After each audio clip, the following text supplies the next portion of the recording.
What's up mga idol, mainit na hapon sa ating lahat.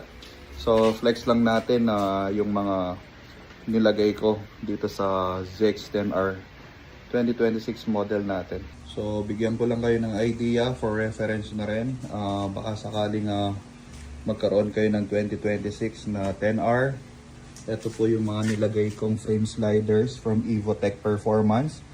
So doon kasi sa description niya is up to 2025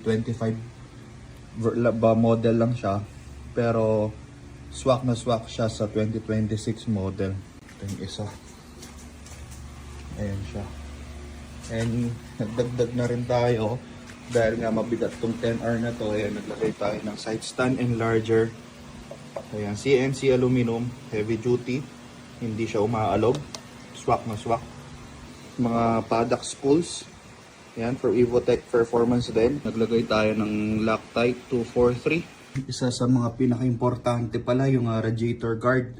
Unfortunately, wala pang available na for 2026. Pero by default, meron siyang oil guard. Ayan, so sa lahat ng magtatanong, i-send ko yung link sa inyo mga idol.